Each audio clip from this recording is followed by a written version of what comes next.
Hi everyone. I just wanted to mention a few things to you.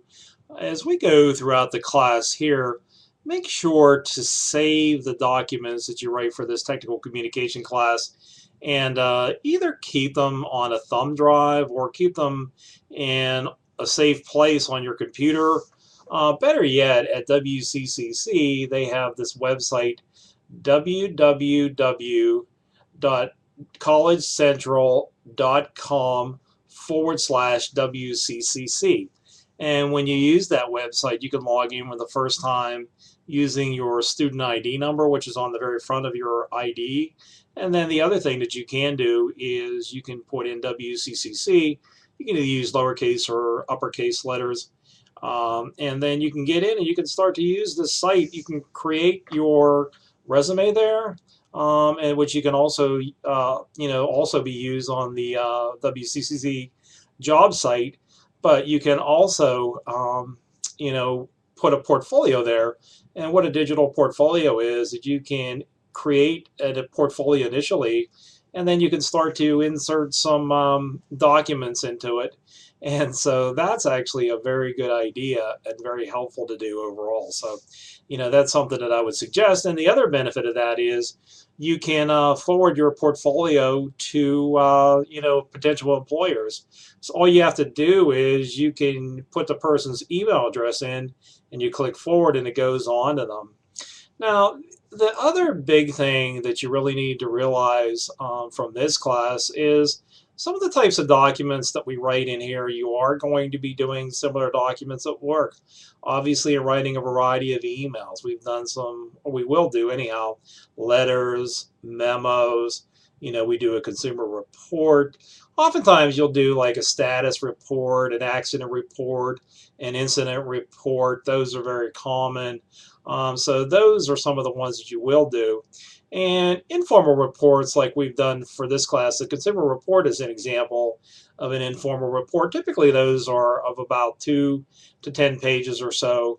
And when you do those, they're really worth writing because you could be writing a report as far as new pieces of equipment or malfunctioning equipment and changes you'd like to make or a new policy at your place of employment.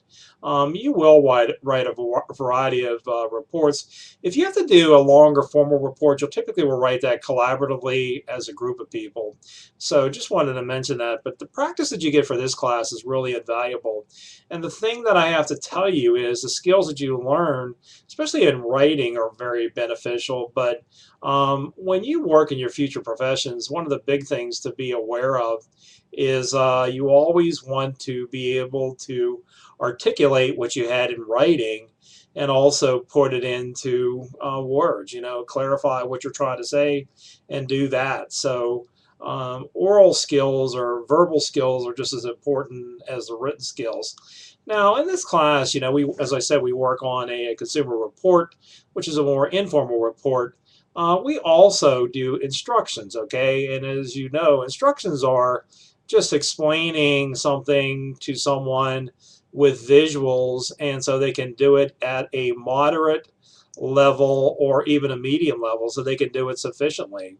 So, I mean, if you were doing CPR or if you were explaining how to make a certain type of dessert, how to repair a toilet, how to crochet, how to tie fly fishing flies, any of those types of things, they're really helpful to be able to explain in written instructions. And as I said, the writing is important, the visuals are important, but even the formatting is important. So, that's something that you learn from this class, and many times in the future you are going to be writing written instructions.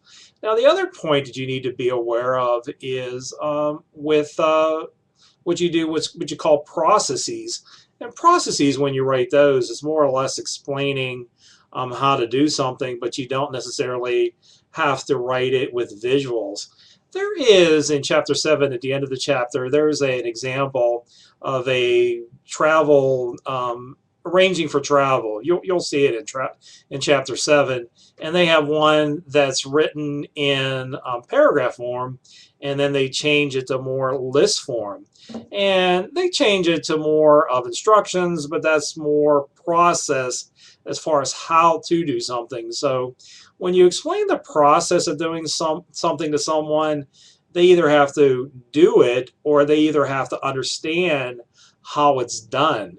So, like, for example, that one was process of making travel arrangements. But at other times, you have to explain how the organization does something, or how you want something done.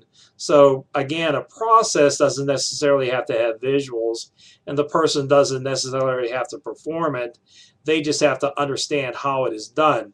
So for example, in some of the classes that I teach, one student talked about the process of thoroughly cleaning a dirty vehicle, how they do it at the detail shop where he works. And he doesn't necessarily want you to do it, but he wants you to understand that if you pay $150 to get your car cleaned, it's just not vacuuming it, washing it, and doing a couple of other things. It's thoroughly detailing it. So that's what a process is. And the last one is what you would call a concept, okay? And what a concept is, it's showing how to do something in the most ideal way, or the way that it should be done, not necessarily how it's done.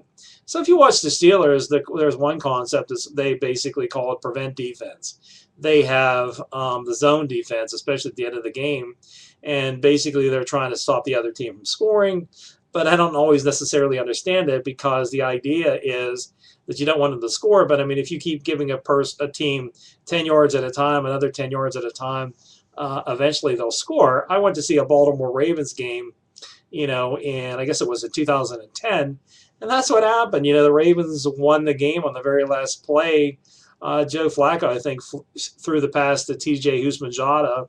He catches the pass, and that's it. The game's over. But sometimes the concept sometimes works better in theory, but not always in practice. That's just like just-in-time inventory. That's a concept.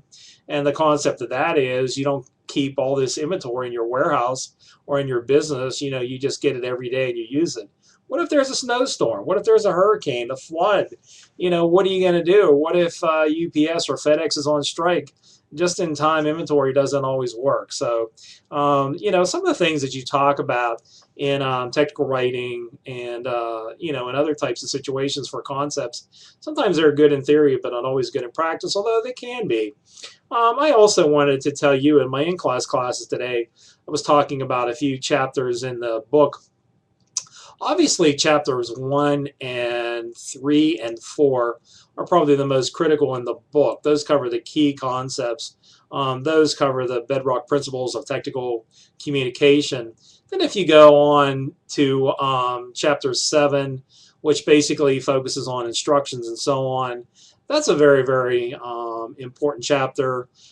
Chapters 8 and 9 on informal and formal documents, proposals and reports. That's a useful chapter.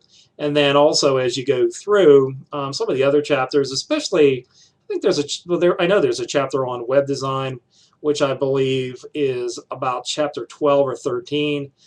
That's really important as far as web page writing.